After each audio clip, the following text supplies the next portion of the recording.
والصلاة والسلام على سيد المرسلين وعلى آله وأصحابه أجمعين. قال الله تبارك وتعالى في كلام المجيد والقرآن الحميد: أعوذ بالله من الشيطان الرجيم، بسم الله الرحمن الرحيم. قالوا طائركم معكم فإن ذكرتم بل أنتم قوم مسرفون. وقال النبي صلى الله عليه وسلم: لا عدوى ولا طيرة ولا هامة ولا سفر. وفي رواية: ولا نوء ولا ضوء. وقال النبي صلى الله عليه وسلم: اللهم لا يأتي بالحسنات إلا أنت ولا يأتي بالسيئات إلا أنت ولا حول ولا قوة إلا بالله العلي العظيم. صدق الله العظيم وصدق رسوله النبي الكريم ونحن على ذلك لمن الشاهدين والشاكرين والحمد لله رب العالمين. محترم و مکرم حضرات علماء کرام اور ایمان والے بھائی، آپ کے سامنے کلام پاک کی جس آیت کی تلاوت کی اور اس کے ساتھ جناب نبی اکرم صلی اللہ علیہ وسلم کی روایات کو ذکر کیا، اس کا تعلق ہے یہ جو اسلامی دوسرا مہینہ شروع ہوا ہے سفر المظفر. آپ صلی اللہ علیہ وسلم کی روایت سے بھی اس کا تعلق ہے، اور قرآن کریم کی سورہ یاسین شریف کی جو آیت میں نے آپ کے سامنے پڑھی، اللہ تبارک و تعالیٰ نے حضرات انبیاء کرام علیہ السلام کو یہ قوم کی طرف خطاب کیا. ایک بستی ہے جو ملک شام میں بیت المقدس کے قریب آئی، وہاں پہلے اللہ پاک نے دو اپنی طرف سے ڈرانے والے ہوئے اور پھر اس کے بعد تیسرے بھی ہوئے. جب یہ اللہ پاک کے نیک اور صالح بندے وہاں پہنچے تو لوگوں نے کہا: انا تطیرنا بک، ہم تم سے بدفعلی لیتے ہیں، ہم تمہیں نحوست والا سمجھتے ہیں. یہی جملہ فرعونیوں نے سیدنا موسیٰ علیہ السلام اور آپ کے ساتھیوں کے لیے بھی کہا کہ ہم تمہیں منحوس سمجھتے ہیں. اللہ پاک نے اس کا جواب دیا: قالوا طائرکم معکم، تمہاری بدفعلی، تمہاری نحوست، تمہاری شامت اعمال، یہ سب تمہارے ساتھ، اور تمہیں جس بات سے ڈرایا جا رہا ہے اس کو سمجھو اور سنو. حاصل یہ ہے کہ اللہ تبارک و تعالیٰ نے قرآن کریم میں اپنی طاقت اور قدرت کے ساتھ اپنی رحمت کو بھی ذکر فرمایا. ایک طرف اپنے عذاب کو ذکر فرمایا تو اس کے ساتھ بندوں پر اس کی مغفرت اور رحمت کو بھی ذکر فرمایا. اس کے ذریعے اللہ پاک نے اپنی دونوں صفات سے ہمیں بندوں کو یہ کہا کہ بالکل بندہ دیگر اور بے خوف بھی نہ ہو جائے اللہ پاک سے، اور ایسا بھی نہ ہو کہ بندہ ہر وقت خوف میں رہے. اللہ پاک نے اس سے بھی منع فرمایا: لا تیأسوا من روح اللہ انہ لا ییأس من روح اللہ الا القوم الکافرون.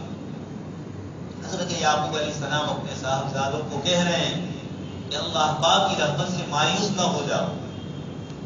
اللہ پاک کی رحمت سے اللہ پاک کا ناشکرہ بندہ، اللہ پاک کا نافرمان بندہ، یہی اللہ تبارک و تعالیٰ کی رحمت سے نا امید ہو. تو انسانی طبیعت اور انسانی زندگی میں اللہ پاک نے دونوں چیزیں رکھی ہیں، خوف بھی اس کے اندر ہو اور اس کے ساتھ امید بھی. اللہ پاک کی ذات عالی کا خوف ہو اور مخلوق کا خوف ہو. چونکہ اس مہینے کے ساتھ سفر المظفر کے مہینے میں آپ صلی اللہ علیہ وسلم کے تشریف لانے سے پہلے عرب کی جاہلیت کے اندر مختلف قسم کے رواج تھے. لوگ اس مہینے کو نحوست والا سمجھتے تھے، اس مہینے میں شادی بیاہ کو پسند نہیں کرتے، اور عجیب و غریب قسم کی چیزیں اس مہینے کے ساتھ لوگوں نے وابستہ کی تھی. تو آپ صلی اللہ علیہ وسلم نے روایت میں ولا سفر کے ذریعے اس کو ذکر فرمایا کہ سفر کے مہینے کی نحوست کچھ نہیں. لوگوں نے اپنے اعتبار سے کسی چیز کو اچھا اور کسی چیز کو برا سمجھا ہے. اللہ تبارک و تعالیٰ نے چیزوں کے اندر برائی اور اچھائی اپنی طرف سے رکھی. جب اللہ پاک چاہتے ہیں اس چیز کی تکلیف اور پریشانی ہمیں لاحق ہوتی ہے، ہمیں لگ جائے، اور جب اللہ پاک نہیں چاہتے ہیں تو کسی طریقے سے اس کی نحوست یا اس کی تکلیف، اس کا شر، یہ ہمیں لاحق اور ہمیں نہیں لگتا ہے۔ جناب نبی اکرم صلی اللہ علیہ وسلم نے اللہ پاک کی طرف سے جو علامتیں اور جو نشانیاں عذاب اور رحمت کی آئی، آپ صلی اللہ علیہ وسلم نے ان دونوں کے متعلق ہمیں ارشادات ذکر فرمائے۔ آپ صلی اللہ علیہ وسلم نے جس وقت سورج گرہن ہوا اور لوگوں کے دل میں آپس میں یہ بات آئی کہ سورج گرہن اس وقت ہوتا ہے جب کہ کوئی بڑا آدمی انتقال کر جاتا ہے یا کوئی بڑا واقعہ پیش آتا ہے، اتفاق یہ ہوا کہ آپ صلی اللہ علیہ وسلم کے صاحبزادے حضرت ابراہیم رضی اللہ تعالیٰ ان کا انتقال ہو گیا بچپن میں، اور انہی دنوں میں سورج گرہن ہوا۔ صحابہ کرام میں جاہلیت کی جو بات تھی اس کے متعلق کچھ چرچا شروع ہو۔ آپ صلی اللہ علیہ وسلم کو پتہ چلا تو آپ صلی اللہ علیہ وسلم نے مستقل خطبہ فرمایا اور یہ فرمایا ان الشمس والقمر لا ينخسفان لموت احد ولا لحیات، کہ یہ سورج اور چاند یہ دونوں کسی کی موت اور کسی کی زندگی سے گرہن ان کو نہیں لگتا ہے۔ آپ صلی اللہ علیہ وسلم نے فرمایا انہما آیتان من آیات، یہ اللہ پاک کی نشانیاں ضرور ہے لیکن یہ اللہ پاک کی مخلوق۔ اللہ تبارک و تعالیٰ نے ان روایتوں کے ذریعے آپ صلی اللہ علیہ وسلم کی معرفت پوری انسانیت کو یہ بتلایا کہ چیزوں میں اچھائی اور برائی دونوں ہوتی ہے، لیکن کسی چیز کا اچھاپن بھی آدمی کو اس وقت فائدہ دیتا ہے جب اللہ پاک نے اس کے لیے اس کی خیر اس کے حق میں رکھی ہے۔ اسی لیے حدیث شریف میں روزانہ جب ہم لوگ صبح کرتے ہیں تو دعائیں سکھلائی کہ اللہ پاک ہم آج کے دن کی خیر آپ سے مانگتے ہیں، اس کی خیر آپ سے مانگتے ہیں، اس کے شر سے ہم آپ سے پناہ چاہتے ہیں۔ جب ہوائیں چلتی تھیں آپ صلی اللہ علیہ وسلم کی روایتوں میں دعاؤں میں ہمیں ہواؤں کے متعلق بھی فرمایا کہ جب تیز ہوا چلے تو یہ دعا کرنی چاہیے اللہ پاک اس کے اندر جو خیر ہے وہ ہمیں عطا فرمائی اور اس میں جو شر اور برائی ہے اس سے آپ ہماری حفاظت فرمائیں۔ لیکن یہ دعائیں اللہ پاک سے مانگی گئی، ہوا کو تاثیر والا نہیں سمجھا گیا، سورج اور چاند کو تاثیر والا نہیں سمجھا گیا۔ ایسی جب بھی کوئی چیز ہوئی، شیطانی قوتیں جو انسان کی دشمن ہے، انسان کو تکلیف پہنچانے والی ہے، اللہ تبارک و تعالیٰ نے ہمیں یہ حکم فرمایا چونکہ انسان کے دو قسم کے دشمن ہوتے ہیں۔ ایک دشمن وہ ہوتا ہے جس کے ساتھ انسان بھلائی کرے، اچھا سلوک کرے، صدیق الحبیب، وہ اس کا دوست بن جائے۔ اور کچھ لوگ وہ ہوتے ہیں کہ جن کو نرمی اور شفقت کام نہیں کرتی، ان کے اوپر تیز نگاہ کرنی پڑتی ہے۔ تو وَإِنْ عَاقَبْتُمْ فَعَاقِبُوا بِمِثْلِ مَا عُوقِبْتُمْ، کسی نے اگر تمہیں تکلیف پہنچائی تو تم اس کو اتنی ہی تکلیف پہنچاؤ جتنی اس نے تمہیں پہنچائی۔ لیکن اگر صبر کر لو، برداشت کر دو تو یہ بہتر چیز۔ تو ایک تو دشمن کے ساتھ اچھا سلوک کر کے اس کو اپنی طرف لانا ہے، اور ایک اگر وہ نہیں مان رہا ہے تو اس سے اتنا انتقام اور بدلہ لیا جائے جتنا اس نے آپ کو سنا۔ لیکن شیطانی قوتیں نہ ایسی ہے کہ ان کے ساتھ رحم سے معاملہ کیا جائے، نرمی کا معاملہ، اور نہ ایسی ہے کہ ان کا مقابلہ انسان ان کا مقابلہ نہیں کر سکتا۔ تو ایسے موقع پر اللہ پاک نے ہمیں خود یہ فرمایا کہ فاستعذ باللہ من الشیطان الرجیم، اپنے آپ کو اللہ تبارک و تعالیٰ کی پناہ میں دو۔ اسی لیے میں نے آپ کے سامنے جو دعا پڑھی، جناب نبی اکرم صلی اللہ علیہ وسلم نے ارشاد فرمایا کہ تم میں سے کوئی آدمی کسی کام کے لیے نکلے اور راستے میں کتے بلی یا اور کوئی چیز اچانک آ جائے اور وہ اس کو نحوست والا سمجھے اور اس کی وجہ سے وہ اپنے کام کو چھوڑ دے، آپ صلی اللہ علیہ وسلم نے فرمایا یہ شرک والا عمل۔ صحابہ کرام نے فرمایا اللہ کے رسول صلی اللہ علیہ وسلم اس کا علاج کیا ہے؟ تو آپ صلی اللہ علیہ وسلم نے فرمایا اللہ کا نام لے کر اپنے کام کے لیے نکلو، کاروبار کے لیے، روزگار کے لیے، اور کوئی دوسرا کام کاج ہو اس کے لیے نکلو اور یہ دعا پڑھو اللہم لا یأتی بالحسنات الا انت، اے ہمارے اللہ کوئی بھی بھلائی آپ ہی کی ذات سے وابستہ ہے، آپ کے علاوہ ہمیں کوئی بھلائی دینے والا نہیں، ولا یأتی بالسیئات الا انت، اور چیزوں میں جو برائی اور تکلیف جو اللہ پاک کی طرف سے قدرتی، فطری اور نیچری رکھی ہے، یہ تکلیف اور یہ جو پریشانی ہے لا یأتی بالحسنات الا، یہ وہ چیز ہمیں نقصان نہیں پہنچا سکتی جب تک آپ نے ہمارے لیے نہیں لکھی. ولا حول ولا قوت الا باللہ العلی العظیم. اور ساری قوت نیکی کی طرف لگنے کی اور شر سے بچنے کی. لا حول ولا قوت، نیکی کی طرف جانے کی اور شر کی چیزوں سے بچنے کی کوئی طاقت ہم میں نہیں ہے الا باللہ العلی العظیم. اس ذات ہی کی طرف سے ہے جو عظیم ہے، جو بڑی ہے. اللہ پاک نے خود قرآن کریم میں اپنی مختلف صفات کو ذکر فرمایا تو اپنی شان جلالی کو بھی ذکر فرمایا اور اپنے شان جمال کو بھی ذکر فرمایا. یہ انسانی طبیعت میں اعتدال اور برابری ضروری ہے. انسانی بچہ چھوٹا ہوتا ہے، اس کو سکھانے کی سائیکولوجیکل اور نفسیاتی کچھ تربیتی اصول اور آداب. اگر بچے کو آپ نے بچپن سے ڈرانا ہی سکھلایا، فلانے سے فلانی چیز سے، بلی سے، کتے سے، شیطان سے، سانپ سے، باوا سے، یہ اس قسم کے جو جملے بولے جاتے ہیں بچپن میں اور بچوں کی طبیعت کو ڈرایا جاتا ہے، یہ اس کی طبیعت میں بچپن میں رچ جاتا ہے اور وہ بچہ بزدل بڑا ہوتا ہے. اور اگر بچے کے دل میں کسی چیز کا کوئی خوف نہ ڈالا جائے، ہر چیز میں اس کو آزاد رکھا جائے، اس پر کوئی کنٹرول نہ کیا جائے، تو یہ بچہ انتہائی جری ہو جاتا ہے، ظالم اور جابر بن جاتا ہے. اس لیے بچوں کی تعلیم اور تربیت میں اسلام نے یہ سکھلایا کہ دونوں چیزوں کو اپنایا جائے، کبھی نرمی اور کبھی گرمی. اس طریقے سے بچوں کی تربیت کی جائے کہ ان کو چیزوں سے ڈرا کر ہر وقت خوف والا اس کی کیفیت بچپن سے ہی نہ کر دی جائے اور بچپن سے ہی اس کو ڈیٹر نہ کر دیا جائے. کسی کے آداب اور اصول نہیں بجا لاتا ہے، کسی کا احترام اور ادب نہ کرے، اس طرح بھی نہ کیا جائے. یہ جو اس وقت دنیا کے اندر مخلوق سے ڈرنے کا جو لوگوں کے درمیان خوف پیدا ہو گیا، ہم جس ملک میں رہتے ہیں یہاں بھی سکن اور ابسکن کی ایک پوری تسلسل اور مذہبی کچھ چیزیں ایسی. جاہلیت میں بھی لوگ یہ سمجھتے تھے. ایک مرتبہ صلح حدیبیہ کے موقع پر آپ صلی اللہ علیہ وسلم نے حدیبیہ میں قیام فرمایا اس میدان میں، اور صبح کے وقت آپ صلی اللہ علیہ وسلم نے لوگوں سے کہا کہ اللہ تبارک تعالیٰ نے مجھے وحی بھیجی اور یہ فرمایا اصبح بی مؤمن. رات کو بارش ہوئی تھی، کچھ لوگوں کی زبان پر یہ نکلا فلانا ستارہ فلانے نچھتر میں گیا، اس کی وجہ سے بارش ہوئی.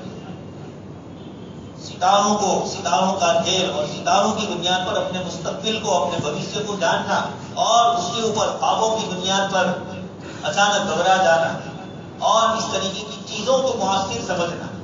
جناب نبی اکرم صلی اللہ علیہ وسلم کے صحابہ کی زبان پر گفتگو جاہلیت میں جو چیز چل رہی تھی، رواج کے طور پر زبان پر وہ نکل آئے. اللہ پاک کو یہ ناپسند ہوا. صحابہ نے فرمایا مدیر بنو کی کر فلانا ستارہ فلانی جگہ پر گیا، اس لیے بارش ہوئی. بارش کے اللہ پاک نے اسباب مقرر فرمائے.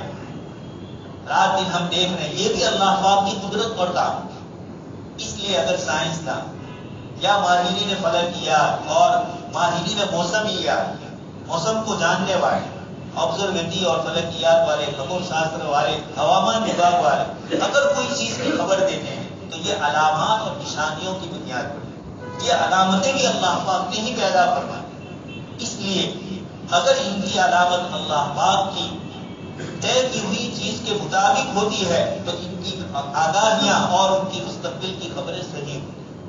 اور اگر وہ اللہ پاک کی طاقت اور قدرت کے موافق نہیں ہوتی، فیصلے خداوندی کے مطابق نہیں ہوتی، لیکن ظاہری اسباب ہے، مخلوق اسی کو سمجھتی ہے، اسی کو جانتی ہے، اس کی روشنی میں وہ کوئی خبر دیتے ہیں. اس لیے کہا جاتا ہے کہ حقیقی خبر ہواؤں سے بھی جو دعائیں مانگی گئی کہ اچھی اس ہوا میں جو خیر ہو آپ ہمارے لیے مقدر کی، اس لیے کہ اللہ پاک نے دنیا کے نظام میں ایسا رکھا ہے. آپ دیکھ رہے ہیں بارش برستی ہے لیکن گرج بھی اس کے ساتھ ہوتی ہے، کرد بھی ہوتی ہے. قرآن کریم نے خود فرمایا یکاد البرق یخطف ابصارهم یسبح الرعد بحمدہ والملائکۃ من خیفتہ. یہ اللہ پاک کے عذاب کی چیزیں ہیں، یہ ڈرنے کی چیزیں ہیں. اس میں اچھائیاں بھی ہے. بارش برسے گی، کھیتی باڑی آباد، لوگوں کو پانی ملے گا، جانوروں کو پانی ملے گا، لیکن اس میں کچھ اللہ پاک نے ایسی چیزیں بھی رکھی ہے تو تکلیف ہوا ہے. اس لیے حدیث شریف میں دعائیں منگوائی گئی کہ اس کا خیر تو ہم چاہ رہے ہیں اور اس کا شر جو ہمارے لیے ہم برداشت نہیں کر سکتے، اللہ پاک سے دعا کی جاتی ہے اس کے شر سے آپ ہماری حفاظت کریں۔ ہوا بالکل نہ چلے تو لوگ پریشان ہو، لیکن ہوا چلے اور تیز چلے، انسانوں کو اور انسانوں کے مکانات وغیرہ کو نقصان پہنچائے چیزوں کو، تو حدیث شریف میں اس کے خیر کو مانگا گیا، اس کے شر سے پناہ مانگی۔ تو یقیناً مخلوقات کا اللہ پاک نے نظام ہی ایسا بنایا کہ اس میں کچھ چیزیں اچھی ہوتی ہے، کچھ بری، اللہ پاک نے اس کو کچھ اسباب کے درجے میں رکھا، لیکن چیزوں کو حقیقی مؤثر سمجھ گئے۔ صحابہ کرام کی زبان سے نکلا کہ ہم فلاں ستارے کی وجہ سے بارش برسائے گئے، اللہ کے رسول صلی اللہ علیہ وسلم نے صبح میں فرمایا کہ اللہ پاک نے اس پر ناراضگی کا اظہار کیا، ستارے کی وجہ سے نہیں، اللہ تبارک و تعالیٰ نے بارش مقرر فرمائی تھی تو اس ستارے کو وہاں بھیجا۔ ظاہری اسباب آئے، علامتیں ہوتی ہے بادل کی، گرجنے کی، اور پھر اس کے بعد اللہ پاک کی طرف سے بارش ہوتی بھی ہے، نہیں بھی ہے۔ یہ اللہ پاک کا نظام ہے۔ اس لیے اس سفر کے مہینے کو لوگوں نے منحوس سمجھ لیا، اور جاہلیت میں یہ سمجھتے تھے، اس حدیث شریف میں سفر کا لفظ بھی ہے اور ولا عام پر الو کا لفظ بھی۔ الو ایک پرندہ ہے، بھور جس کو گجراتی میں بولتے ہیں، اور اس کے متعلق بھی عرب میں بھی یہ تھا، اور آج ہندوستان میں بھی لوگ اس کو منحوس سمجھتے ہیں۔ الو اگر کسی کے گھر پر بیٹھ جائے تو نعوذ باللہ گھر والے مر جاتے ہیں۔ اسی طریقے سے یہ سمجھا ہے کہ ایک آدمی اگر مر جاتا ہے تو الو میں اس کی روح آ جاتی ہے۔ یہ جس ملک میں ہم رہتے ہیں، یہاں چونکہ اس طرح کے برے عقیدے اور ایسی باتیں ہیں جو انسانی سمجھ سے باہر ہے، شریعت مطہرہ کے خلاف ہے، لیکن لوگوں نے اپنے اعتبار سے سمجھ لی۔ آپ جانتے ہیں کہ ایک آدمی اگر اس کو کسی نے مار ڈالا، خون کیا ہے، تو ان کے یہاں مشہور ہے کہ اس کی آتما بھٹکتی رہتی ہے جب تک اس کا بدلہ ہے۔ یہ عرب جاہلیت میں بھی یہ چیزیں کہ آج کی نہیں ہے دوست۔ جناب نبی اکرم صلی اللہ علیہ وسلم انسان کو اس قسم کی چھوٹی موٹی چیزوں کے در سے نکال کر ایک اللہ کا خوف پیدا کرنے کے لیے تشریف لائے۔ اس لیے آپ صلی اللہ علیہ وسلم نے چیزوں کا در طبیعتوں سے نکالا۔ صبح جا رہے ہیں، بلی بیچاری اپنے مقصد کے لیے نہیں چل رہی ہے، اور یہ آدمی اپنا کام چھوڑ دیتا ہے کہ صبح سویرے فلانے کا پوجا۔ یہ انسانوں میں بھی ہوتا ہے، ہمارے یہاں بھی، مسلمانوں میں بھی اس طرح کی نحوست سمجھی جاتی ہے۔ اگر کسی لڑکی کی شادی ہوئی کسی گھر میں، اتفاق سے شادی کے چند دنوں کے بعد اس گھر میں کوئی تکلیف اور پریشانی ہوئی تو یہی کہہ دیتے ہیں فلانی کے پیر ایسے ہمارے گھر میں آئے کہ جس کی وجہ سے ہمارا گھر نحوست والا۔ دوست اور بزرگوں، یہ چیزیں جناب نبی اکرم صلی اللہ علیہ وسلم بتانے کے لیے آئے ہیں۔ اشیاء اور چیزوں سے کچھ نہیں ہو رہا ہے، اسباب کے درجے میں ان کو اختیار ضرور کیا جائے، ان سے بچا بھی جائے۔ یہ نہیں ہے کہ آپ سانپ کو پکڑ لیں۔ حدیث شریف میں فرمایا غید وتوکل، اپنے گھر میں تالا لگاؤ، اپنے خزانے کو تالا لگاؤ، اور پھر اللہ پاک پر بھروسہ۔ ہم اللہ پاک کا امتحان نہیں لے سکتے کہ میں گھر کھلا رکھوں اور اللہ پاک عبادت کروں۔ وہ حفاظت کرنے والے ہیں، لیکن ہمیں اللہ پاک کا امتحان حملے بندے ہو کر یہ تصور سے باہر کیجیے۔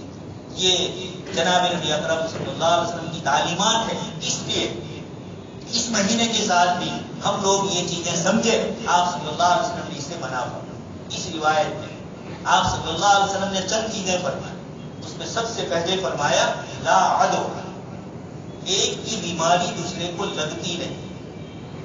یہ جناب نبی اکرم صلی اللہ علیہ وسلم نے ارشاد فرمایا۔ حضرات محدثین نے اس کے دو مطلب ہیں۔ پہلا مطلب جو حقیقی پکے ایمان والا ہے وہ یہی ہے کہ ایک کی بیماری دوسرے کو لگتی ہے۔ یہی ایک مومن کامل کا عقیدہ ہونا چاہیے، لیکن چونکہ ہمارے عقیدے کمزور ہیں، ہمارا ایمان کمزور ہے، ہمارے اس کمزور ایمان کا خیال کر کے جناب نبی اکرم صلی اللہ علیہ وسلم نے دوسری بھی بہت سارے ارشادات اور دوسرے بھی بہت سارے احکامات فرمائے۔ چنانچہ محدثین نے بھی ان کی روشنی میں اس حدیث شریف کا دوسرا مطلب یہ لیا کہ لا عدوہ کا مطلب آپ صلی اللہ علیہ وسلم یہ فرما دیں کہ ایک کی بیماری دوسرے کسی کو اس کی وجہ سے نہیں لگتی ہے، بلکہ اللہ پاک چاہتے ہیں تب لگتی ہے، اور اتفاق ہوتا ہے کہ وہ اس کے قریب پہنچ گیا اور بیماری لگ گئی۔ آپ صلی اللہ علیہ وسلم کے زمانے میں یہ مسئلہ پیش آیا کہ صحابی رضی اللہ عنہ نے عرض کیا کہ اللہ کے رسول صلی اللہ علیہ وسلم، میرا ایک اونٹ جنگل میں چرتا ہے اور وہ بالکل تندرست ہوتا ہے، صحیح سالم ہوتا ہے، لیکن اچانک اس کو کھجلی لگ جاتی ہے، خارش لگ جاتی ہے، اور اس کی وجہ سے جتنے بھی اونٹ ہوتے ہیں ان سب کو خارش لگ جاتی ہے۔ آپ صلی اللہ علیہ وسلم کے صحابی نے یہ فرمایا، ہم لوگ بھی دیکھ رہے ہیں سبب کے طور پر ظاہر میں کبھی کبھار یہ نظر آتا ہے، لیکن جناب نبی اکرم صلی اللہ علیہ وسلم نے صحابہ کی تربیت فرمانی تھی۔ آپ نے جملہ فرمایا، من اجرب الاول، پہلے اونٹ میں بیماری کس نے پھیلا؟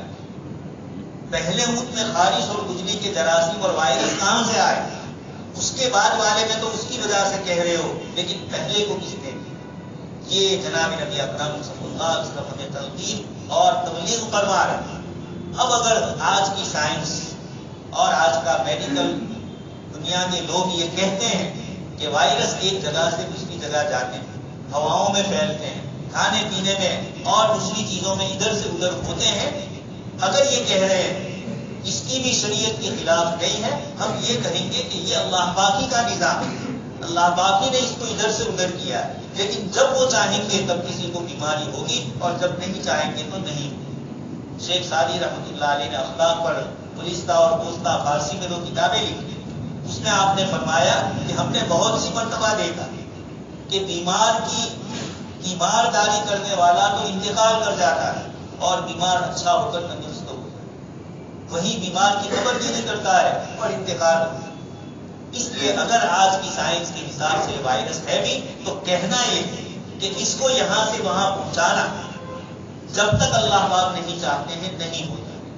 یہ حدیث شریف ہمیں بتلانا چاہتی ہے کہ بچا جائے ضرور، جیسے خود آپ صلی اللہ علیہ وسلم کی تعلیم، آپ صلی اللہ علیہ وسلم نے ارشاد فرمایا کہ جب ایک جگہ پر طاعون پھیل جائے، پلیگ کی بیماری ہو جائے، تو دوسرے لوگ جو اس جگہ کے علاوہ جگہوں میں رہتے ہیں دوسرے لوگ وہاں پر نہ جائیں۔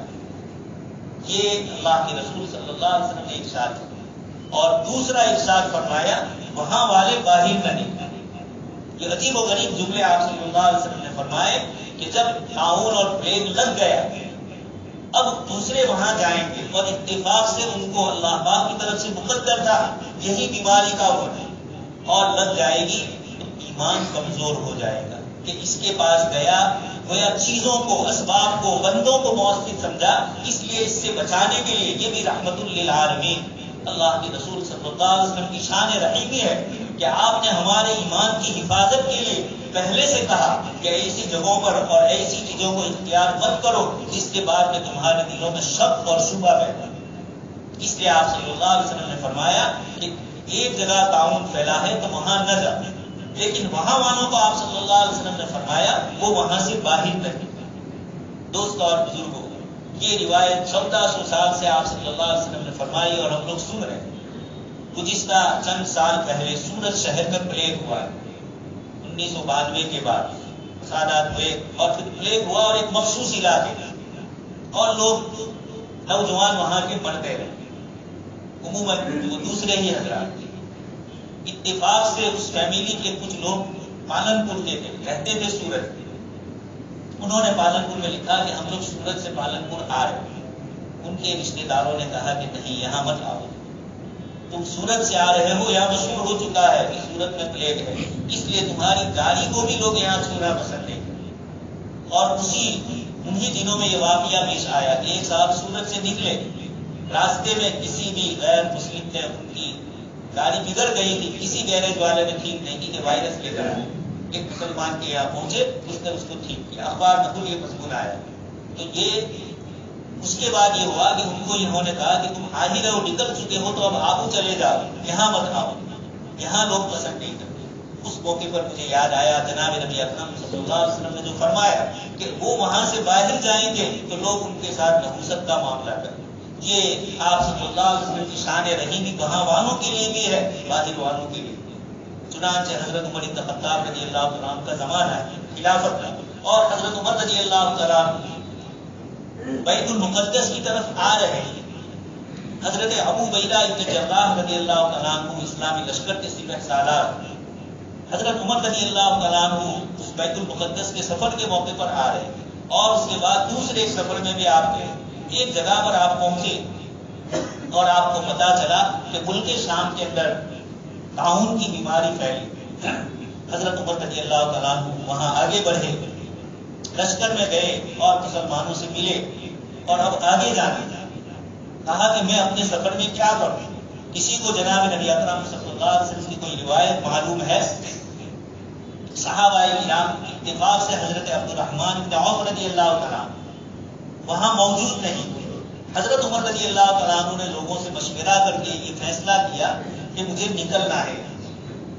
حضرت عبد الرحمن بن عوف رضی اللہ تعالیٰ عنہ حضرت عمر کے نکلنے سے پہلے آ گئے وہیں شام میں۔ حضرت عمر رضی اللہ تعالیٰ عنہ نے یہ گفتگو ان کو معلوم ہوئی۔ حضرت عبد الرحمن بن عوف رضی اللہ تعالیٰ عنہ نے فرمایا کہ مجھے روایت معلوم ہے، آپ صلی اللہ علیہ وسلم نے فرمایا ہے کہ جس جگہ پر پلیگ ہو وہاں باہر والے نہ جائیں۔ حضرت عمر نے جو فیصلہ کیا تھا اتفاق سے ان کا تو فیصلہ تھا، اور اب جب روایت مل گئی حضرت عمر رضی اللہ تعالیٰ عنہ وہاں سے واپس ہوئے۔ اس موقع پر حضرت ابو عبیدہ ابن جراح رضی اللہ تعالیٰ عنہ نے روایت ان کو پتا نہیں تھا، اس سے پہلے جب مشورہ ہو رہا تھا حضرت ابو عبیدہ رضی اللہ تعالیٰ عنہ نے حضرت عمر سے ایک جملہ کہا، افرارا من قدر اللہ، کہ خلیفۃ المسلمین آپ اللہ پاک کی تقدیر سے بھاگ رہے ہیں، اگر آپ کی موت مقدر میں ہے تو ہونے والی۔ حضرت عمر رضی اللہ تعالیٰ عنہ ان کے جواب میں فرمایا، نعم نفر من قدر اللہ الی قدر، ہم اللہ پاک کی تقدیر سے اللہ پاک کی تقدیر ہی کی طرف جائیں۔ یہ بھی اللہ پاک کا حکم ہے کہ اللہ تبارک و تعالیٰ نے ایک چیز پیدا کی بیماری، لیکن اللہ پاک کے رسول نے ہمیں حکم دیا کہ ہم وہاں نہ جائیں، یہ بھی تقدیر الہی ہے، اس لیے اللہ پاک کے ایک حکم کی بنیاد پر میں واپس جاؤں۔ یہ جناب نبی اکرم صلی اللہ علیہ وسلم کی یہ تعلیمات لا عدوہ، ایک کی بیماری دوسرے کو نہیں لگتی ہے، ایک کی بیماری کے اثرات دوسرے کو نہیں لگتے ہیں۔ اس کا مطلب یہی ہوا کہ آپ صلی اللہ علیہ وسلم ہمیں چیزوں سے ڈرنے سے، چیزوں سے متاثر ہونے سے بچا رہے ہیں، منع فرما۔